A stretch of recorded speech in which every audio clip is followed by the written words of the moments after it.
Aparece, hemos leído, lo hemos,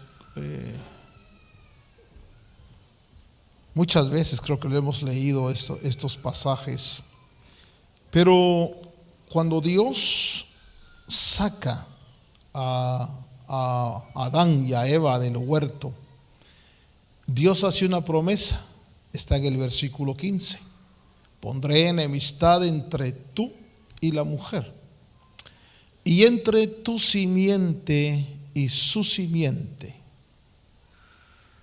entre su simiente y tu simiente. Él te herirá en la cabeza y tú la herirás en el calcañar. Cuando leemos la Escritura, la Biblia es un libro que está lleno de diversos tipos de escritura, y hay poemas, hay prosa, hay parábolas, hay relatos, hay historia.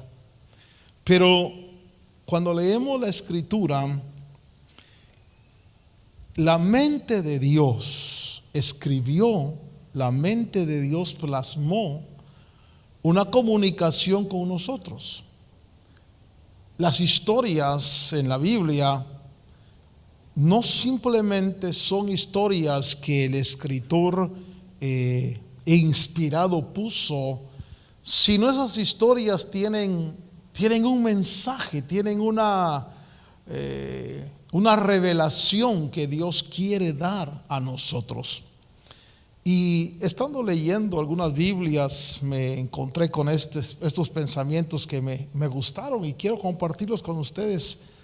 Cómo Dios en el libro de Génesis, cuando Dios ve que el hombre ha sido afectado por el pecado y es expulsado del huerto, cómo Dios marca en las historias que se plasmaron en el libro de Génesis, el recorrido de Cristo, el recorrido de Jesús. Usted sabe que ese fue el problema que tuvieron los israelitas, los judíos, que ellos no pudieron encontrar, por así decirlo, en la Escritura la revelación del Mesías. Por eso cuando el Mesías apareció, cuando apareció Jesús, ellos no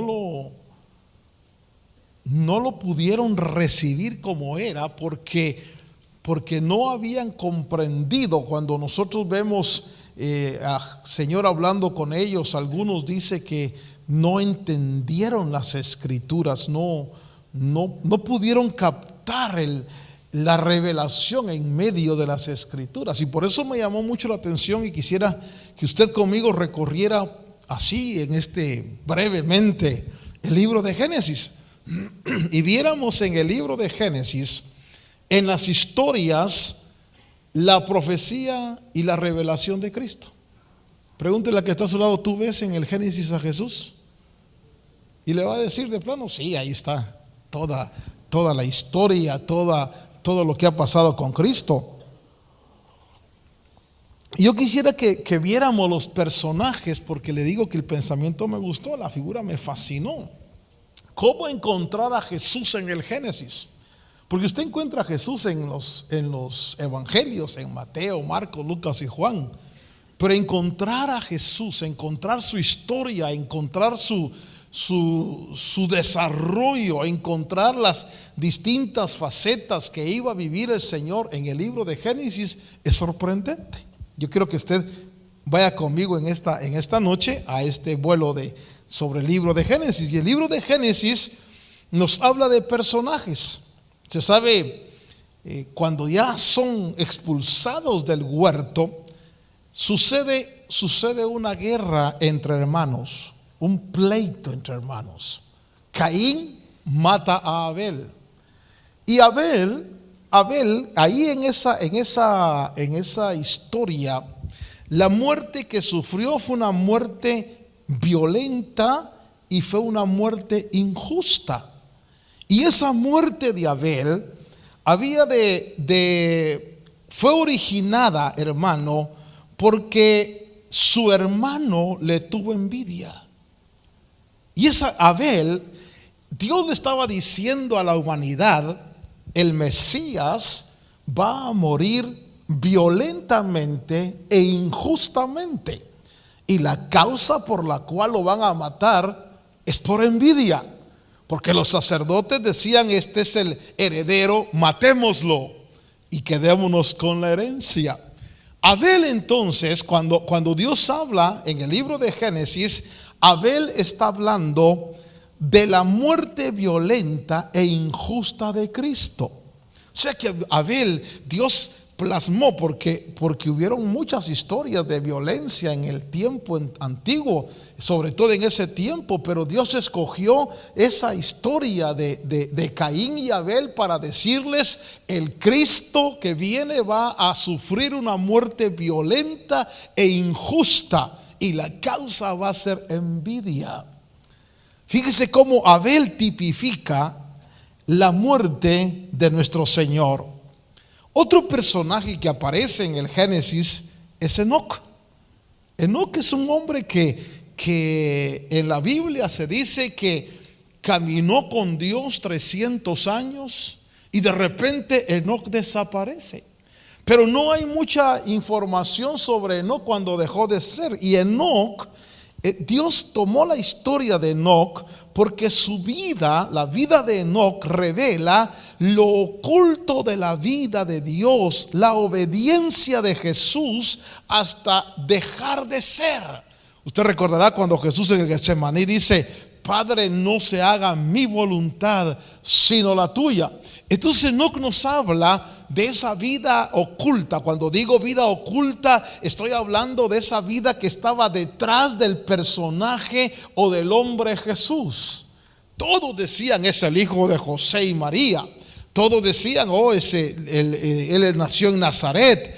Pero detrás de ese cuerpo estaba la esencia del verbo, lo oculto, lo que solo Dios podía revelar. Y por eso Enoc está diciendo: el Mesías, la simiente que viene, realmente en un trasfondo es una persona obediente que tiene una existencia oculta. ¿Quién podía saber? Fíjese usted que cuando Jesús apareció en la escena de la historia, él, por ejemplo, dijo: Abraham vio mi vida, mi día, y se gozó. Y todos dijeron: ¿no tiene 50 años? ¿Ya has visto a Abraham? ¿Está loco? Pero él estaba hablando de su vida oculta, de su existencia, de su eternidad. Entonces Enoc tipifica, nos habla de la vida oculta del Señor. Otro personaje que está en el Génesis, porque lo que quiero que usted vea a Jesús en el Génesis. Abel nos habla de su muerte. Enoc nos habla de su vida espiritual, de lo que se puede conocer solo por revelación.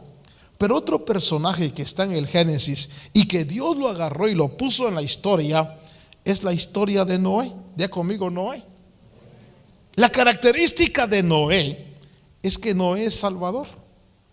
Y nos habla a nosotros de la calidad del Salvador, salvando al género humano en un arca de salvación. Entonces Dios está plasmando. Fíjese que cuando yo vi esto me gocé, porque dije: el Génesis es la profecía de todo el desarrollo de Jesús. Cada personaje Dios estaba tratando. ¿Cómo será de difícil? Por ejemplo, yo no soy entrenador, pero si usted es entrenador, qué difícil es entrenar un animalito. Por ejemplo, si usted tiene su perro y usted lo quiere entrenar, y usted quiere que el perro salga al patio a hacer lo que tenga que hacer, ¿verdad? Y que no lo haga dentro de la casa. Y usted quiere que el perro se siente, y que el perro qué difícil es hacerle entender al perro. La otra vez fui a la casa de un hermano y me dijo: mira, tengo un perro bien obediente. Y le dijo: fuera. Y el perro se le quedó ahí echado. Y yo me reí, dije: qué obediente el perro, qué bárbaro. Pero qué difícil es entrenar a un perro. Pero para poderle transmitir el concepto al animal, hermano, qué difícil es. Es difícil para el ser humano. Ahora imagínense para la mente de Dios decirle al ser humano: mire, los acabo de echar del huerto, pero cada personaje va a dar un tipo de lo que Jesús va a hacer. Es esa simiente que va a venir. Por eso lo leí en Génesis, donde dice: y de tu simiente va a haber un conflicto. Pondré enemistad entre tú y la mujer, y entre tu simiente y su simiente. Y entonces los personajes empiezan a declarar. Y tengo la impresión, hermano, que si nosotros vemos la Biblia así un poquito con una mente más abierta, tal vez no fantástica, pero tal vez sí un poquito más imaginativa, porque la Biblia, déjeme decirle, tiene mucho simbolismo. Tiene mucha figura que hay que entenderla. Que no es solamente la historia, porque ¿quién no oyó la historia de Caín matando a Abel? Pero saber que eso era decir: Israel, sus hermanos lo van a matar por envidia, encontrar la profecía en la historia, qué fantástico, ¿verdad? ¿Quién no ha leído de Enoc y encontrar esa relación oculta de la vida de Dios? Entonces Noé, que es el tercer personaje, Noé nos habla de la calidad del Salvador. Alguien que iba a preparar el arca, donde iba a salvar no a todo el mundo, porque no a todo el mundo, sino ¿a quién? A su familia. Por eso es que este evangelio es la salvación de la familia de Dios.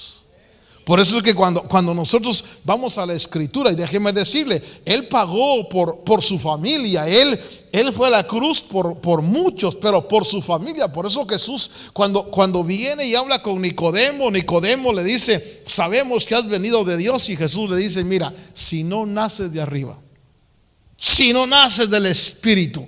Y Nicodemo no le atina. Nicodemo dice: ¿cómo? Para entrar al reino tengo que nacer de arriba. Sí, tienes que ser mi hermano, mi familia.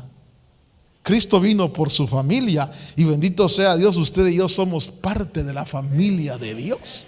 Y entonces Noé representa al Salvador que salva a su familia, que salva a la humanidad. A ver, por un momentito, perdone que sea tan recalcitrante en esto. Abel es la muerte y la causa por qué lo mataron al Mesías. Enoc es el verbo oculto detrás de Jesús.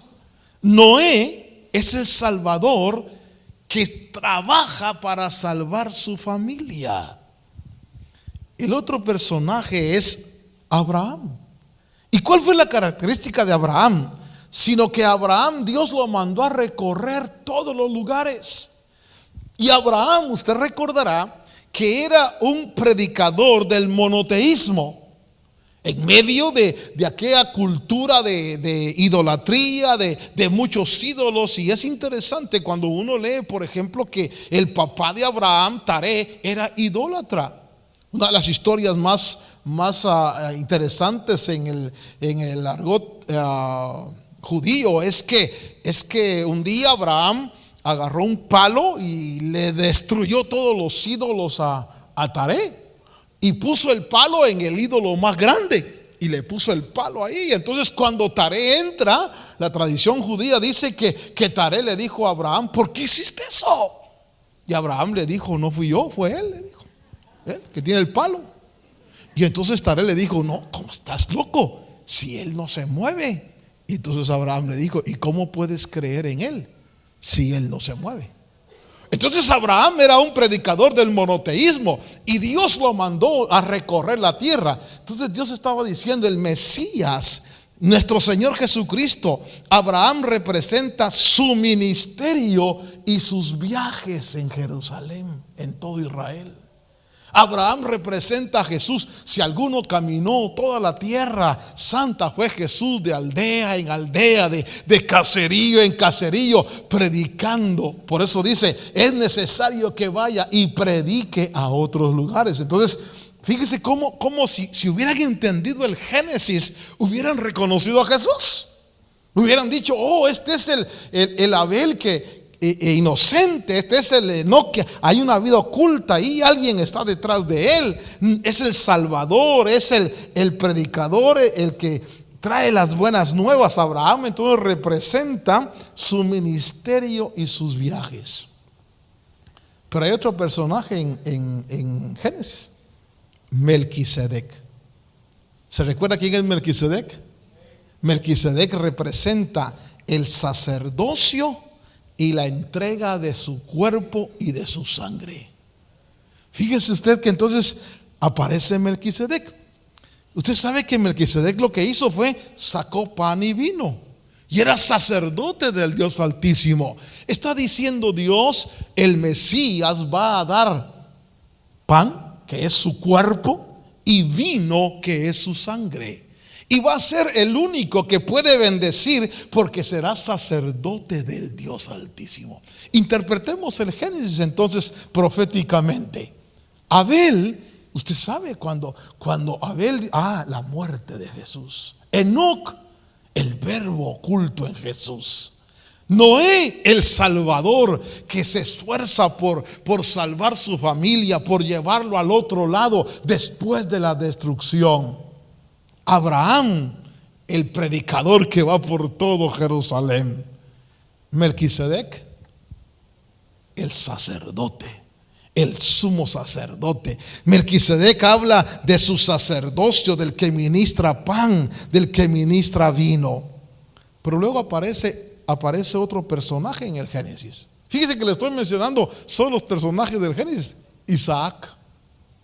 ¿Cuál es la característica de Isaac? ¿De qué estaba hablando Isaac? Usted recordará cuando Isaac dice, lo hacen cargar la leña y lo hacen cargar el cuchillo y sube al monte. ¿De qué está hablando? Del su sacrificio. Entonces Isaac, hermano, estaba hablando del sacrificio de Cristo, que él, porque la pregunta, acuérdese usted que cuando Abraham, hermano, y Isaac llegan al pie del monte, los dos siervos se quedan ahí al pie del monte. Eso quiere decir adoradores al pie del monte. Y dice Abraham, el muchacho y yo subiremos y adoraremos y volveremos. Pero Isaac no es tonto. Cuando Isaac va subiendo, le hace una pregunta a Abraham y le dice, mira papá, le dice, aquí está la leña, aquí está el fuego, aquí está el cuchillo y el cordero. Imagino que cuando Isaac, déjeme pensar, dijo, no, aquí hay gato encerrado. Y Abraham le dijo, no es gato, es cordero encerrado, ¿verdad? Porque él dijo, no, yo soy el de la onda, pues, ¿verdad? Yo pienso que porque Isaac tenía alrededor de 25 años, hermano. Y cuando Abraham le dice a Isaac, súbete sobre el sacrificio, y que realmente la Biblia en el original dice que lo elevó en el sacrificio. Dígale al que está a su lado, el sacrificio siempre te eleva espiritualmente. Y entonces, para que un muchacho de 25 años le haga caso a papá, vamos a hacer un alto aquí. ¿Cómo están de obediencia tus hijos y mis hijos? Tú le dices, haga su cama. Sí, mami, ahorita mismo. Vaya y limpia su cuarto. Ahorita, así somos, ¿ah? Las risas me dicen como que no muy baja. Pero Isaac tenía 25 años, hermanos. Y ahí le dice a Abraham, súbete.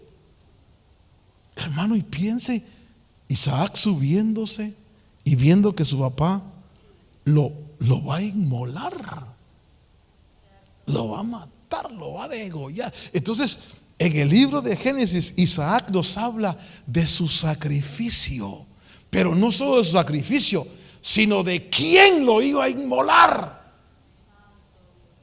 Su padre.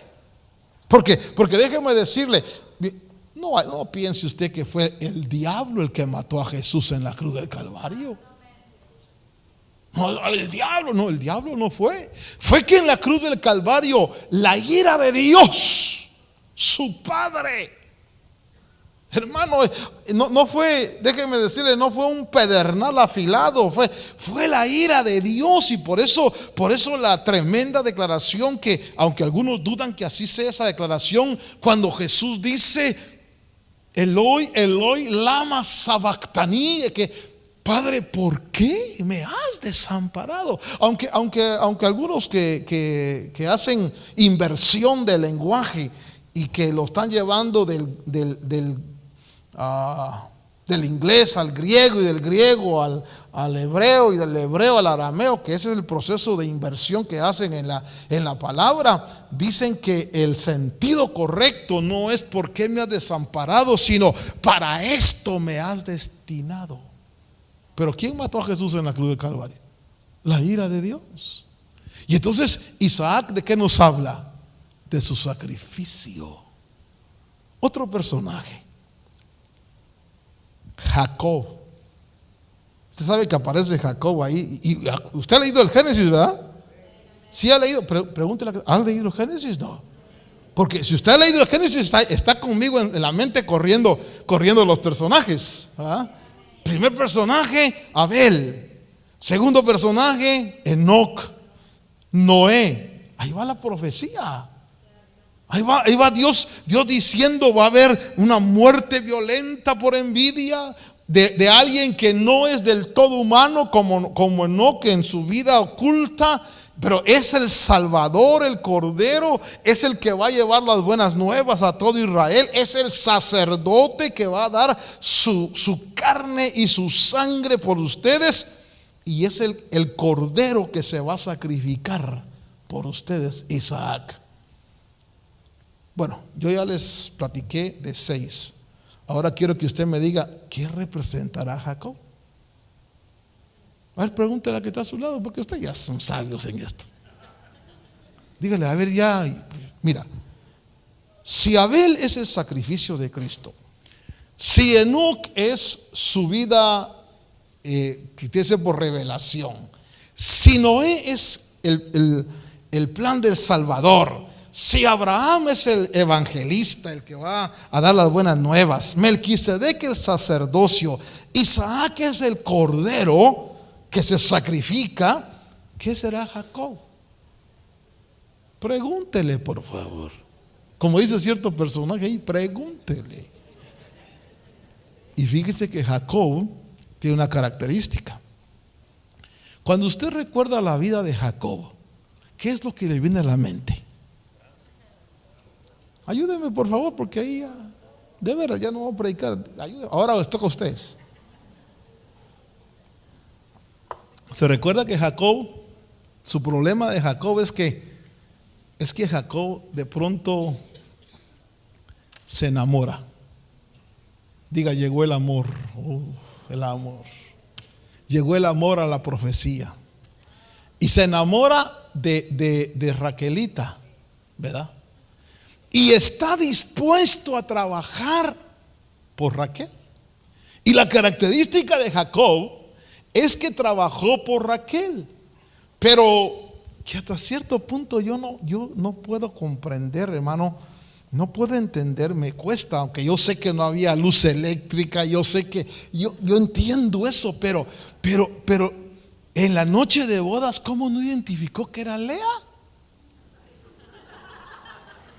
A mí no sé, a mí me cuesta porque uno, cuando uno está enamorado, por lo menos uno tiene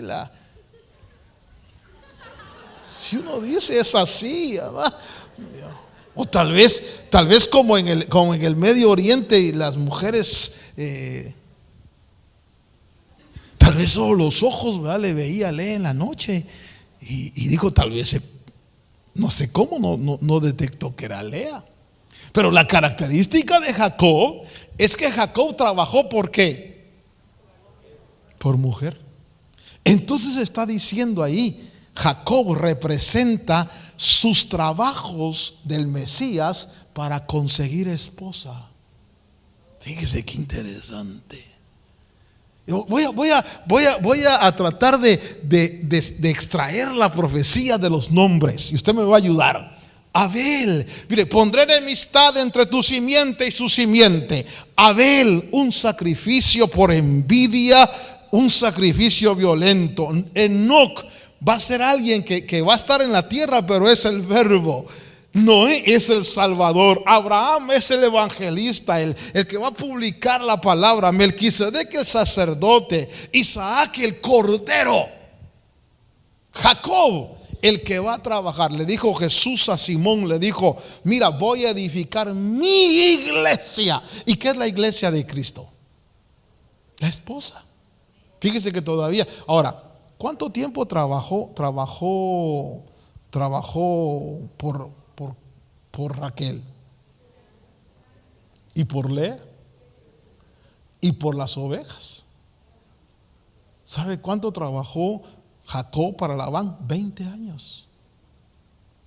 20 años para es que quiere decir que va a salvar a Israel, que es Raquel, que va a salvar la gentilidad, que es Lea, y que va a salvar a la humanidad, que son las ovejas. Fíjese que él va a salvar 3 grupos: su iglesia, su pueblo y los salvos. Su Israel 1, la gentilidad, lo está haciendo en la salvación. Ahí dice: Jacob representa los trabajos para conseguir esposa. Yo quisiera que usted pensara conmigo antes de ir al último personaje.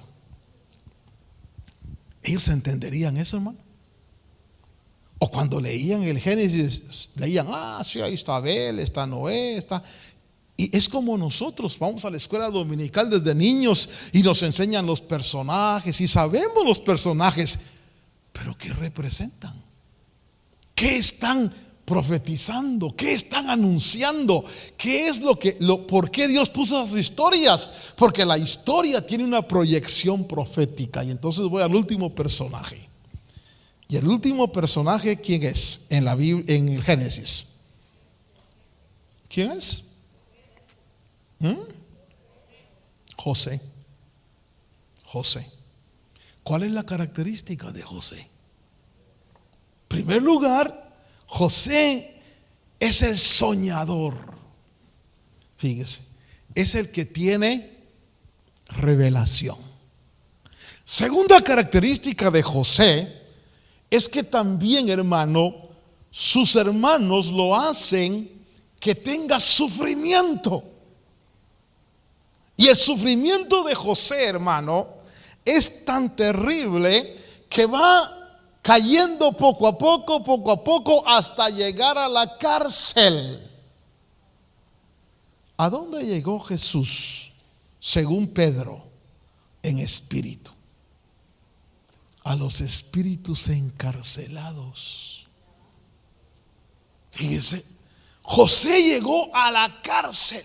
Usted se recordará, por ejemplo, la fidelidad de José, hermano. Primero lo quieren matar, lo meten en una cisterna, luego lo venden a los madianitas, luego la mujer de Potifar lo difama, hermano, y lo meten a la cárcel. Y en la cárcel, ¿qué hace José? Sacó a 2 encarcelados. Está diciendo: el Mesías va a llegar hasta las cárceles. Eso dice Pedro. Dice que cuando Cristo murió, descendió a los espíritus encarcelados. Imagínense ahí en el Tártaro, en el Hades, en ese lugar, hermano, de oscuridad total. De repente brilla una luz. Y es el Espíritu de Jesús. Y le llega a predicar y le llega a anunciar. Por eso, qué cosa maravillosa es, hermano, cuando uno ve la historia del Génesis. Entonces José está hablando de su sufrimiento, de su muerte. Llega hasta las cárceles. Pero aquí voy al punto interesante. Allí en la cárcel se recuerda que había un copero y un panadero. Y entonces al copero lo restituyen y al panadero lo matan. ¿Qué está diciendo? Va a abolir la ley y va a sacar adelante la vida del espíritu, porque es la vida del vino. Pero hay algo interesante en esto. ¿Se quedó José en la cárcel? Y la respuesta es no. Sino que cuando José, hermano, usted recuerda los sueños del faraón, hermano, que soñó las vacas flacas y las vacas gordas, las espigas gordas y las espigas. Y entonces José le interpreta los sueños. De pronto, de la cárcel, ¿a dónde llegó José? A ser el segundo en el reino. ¿Quién bajó a los infiernos a predicar a los espíritus carcelados? Nuestro Señor. Y de ahí, ¿a dónde ascendió? ¿Quién le dijo: siéntate a mi diestra hasta que ponga a tus enemigos por estrado de tus pies? Mire, José está hablando. Entonces José representa el sufrimiento, la muerte y la resurrección gloriosa y la posición que iba a tener. Y fíjese usted que el Génesis termina con José. Ya no hay otro personaje. Repitamos entonces la profecía. ¿Ve usted cómo Jesús está en el Génesis? ¿Ve usted cómo la historia de nuestro Salvador está en cada personaje? Cada personaje está hablando de una faceta del ministerio de Cristo. Para cerrar, porque yo quise que voy a compartir este pensamiento. A mí me gustó porque dije, créamelo, yo nunca había visto en el Génesis a Jesús. Pregúntele a que está a su lado y le va a decir, yo así lo había visto ya. Qué ratos, ¿verdad que sí? Usted puede evangelizar mire, por ejemplo, los judíos no creen en el Nuevo Testamento. Si usted habla con un israelita, con un judío, ellos creen hasta Malaquías. Sí. Todos los Nuevos Testamentos no lo creen, eso no lo aceptan. Dicen, eso no, eso es. Yo recuerdo cuando estuve en una de las citas que estuve en Jerusalén, me dijo uno de ellos: ustedes son idólatras, me dijo. La mitad de ustedes adoran a la madre y la otra mitad al hijo, hablando de los católicos y los evangélicos. Y ustedes son idólatras, porque ellos no aceptan que Jesús es el Mesías. Pero no necesitas tú el Nuevo Testamento para hablar de Jesús. Agarra el Génesis y agarra a un judío y dile: mira, vamos a ver los personajes del Génesis, y me dices tú si en la historia ha habido alguien que empate con lo que los personajes anunciaron.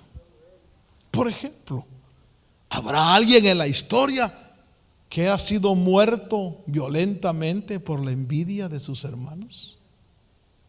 ¿Habrá alguien que era conocido como hijo de José, pero que tenía una vida oculta dentro porque era el Verbo? Alguien que pudo decir que iba a salvar su familia, alguien que recorrió todas las aldeas predicando, alguien que dio su carne y su sangre, que era el Cordero, alguien que está trabajando por una esposa, y alguien que se ha dicho que descendió a los infiernos, pero que de ahí subió a sentarse a la diestra de la majestad y es el segundo en el reino. Ya, si usted no ve a Jesucristo ahí, usted no ve a nadie. Ahí está Jesús. Todo el Génesis, hermano, créamelo, porque lo vi, dije yo, qué bárbaro, tantos años de evangélico y no me había dado cuenta. No necesito el Nuevo Testamento para hablar de Cristo. Está en el Génesis. Ahí está. Desde que el Señor le dijo a la mujer, fíjese, terminamos con esto. Le dijo: pondré enemistad entre tú y la mujer, entre tu simiente y su simiente. Él te herirá en la cabeza y tú la herirás en el carcañal.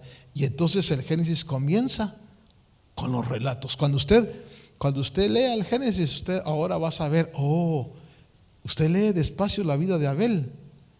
Es Jesús en su sacrificio, en su muerte violenta. Porque ¿cuál fue el sacrificio que agradó a Dios? ¿El de Abel o el de Caín? el de Abel. ¿Y por qué mató Caín a Abel? Por envidia. Fíjese usted, ahí es Jesús muriendo en la cruz, violentamente, porque la muerte de él no fue violenta.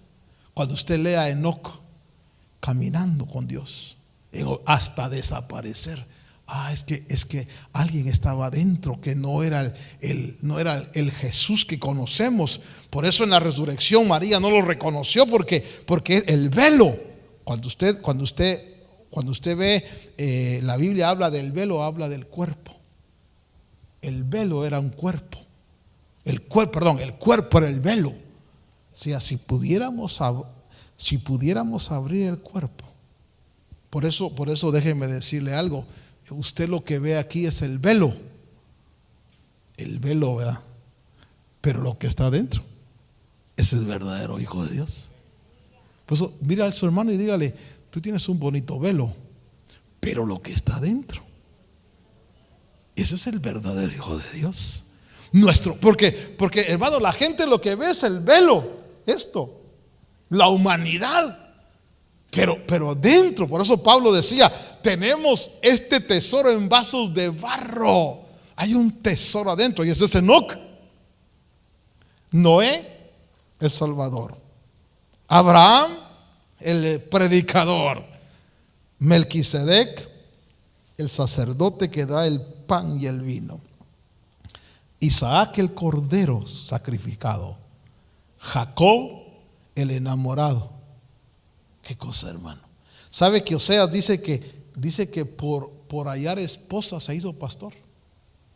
Mire, hermano, imagínese usted al Señor diciendo: no, ¿por qué vino Cristo a la tierra? Para salvar, sí, pero por una mujer, su esposa, la que vemos en Apocalipsis, que dice: a esta se le ha concedido vestirse de lino fino, la esposa del Cordero. O sea que así como nos ven así afuera todos humanos, pero cuando esto interno se manifieste, la cosa va a ser, dígale, la cosa va a estar bonita, hermano, cuando esto se abra y se manifieste. Somos como el gusanito ese que va a la crisálida, ¿verdad? Y luego se mete en el capullo. No se ofenda si le pido un favor. Dígale al que está a su lado: gusano, pero vas a ser mariposa. ¿Sí? Hoy, hermano, es que mire, hoy andamos hasta medio arrastrados, hermano, ahí va, gusanitos. Pero el día que el Señor nos transforme, la preciosa mariposa que vamos a hacer, ¿verdad? Eso es Enoc. Jacob, el enamorado, y terminamos. José, el que bajó, el que descendió, y el que ascendió.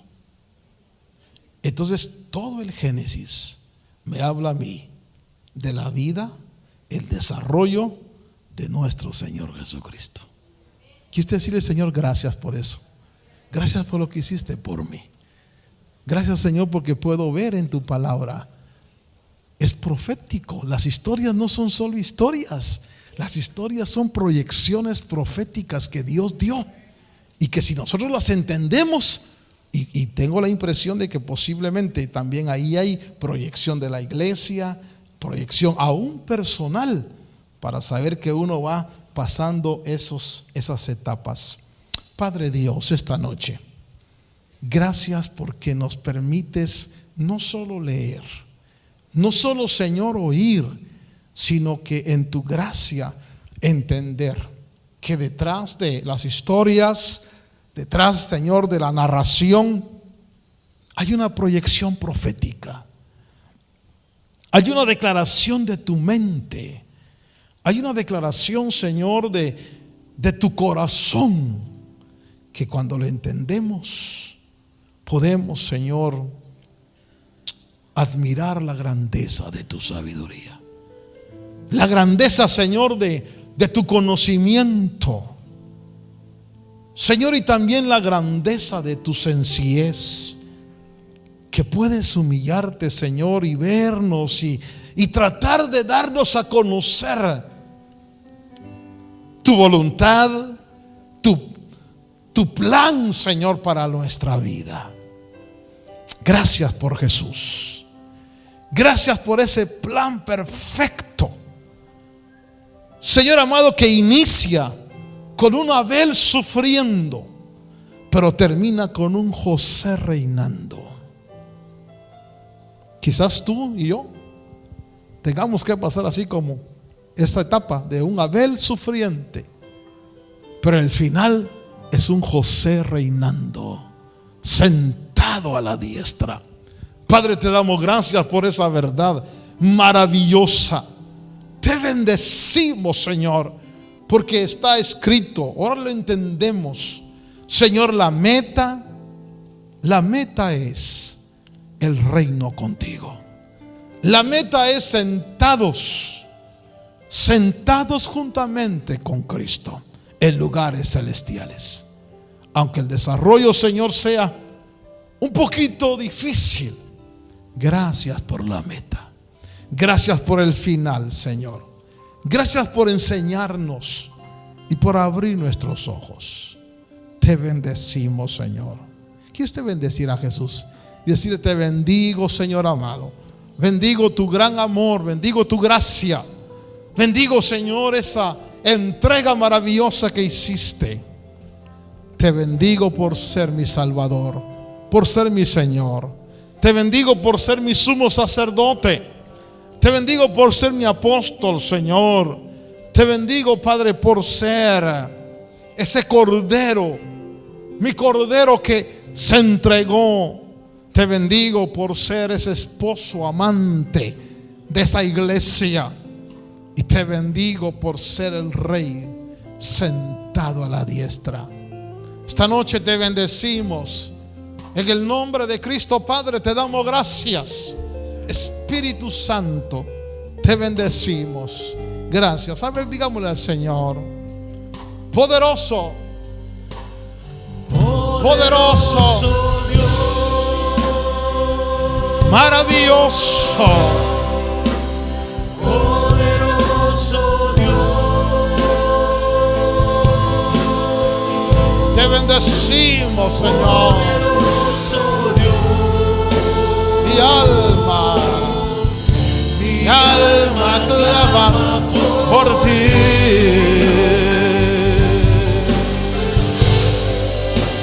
Poderoso Dios, santo, santo, maravilloso, maravilloso Jesús.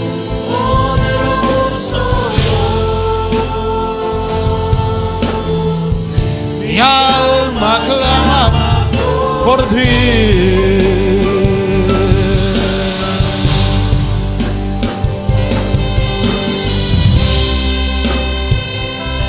Sí, Señor. Oh, Señor, gracias, bendito Rey.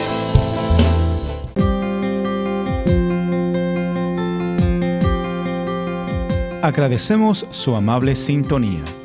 Si desea más información, puede hacerlo escribiendo a la dirección que aparece en pantalla o visítenos vía internet a llamadafinal.com. De parte de los ministerios Llamada Final y nuestro apóstol Otto René Azurdia, deseamos que su vida sea llena de bendiciones.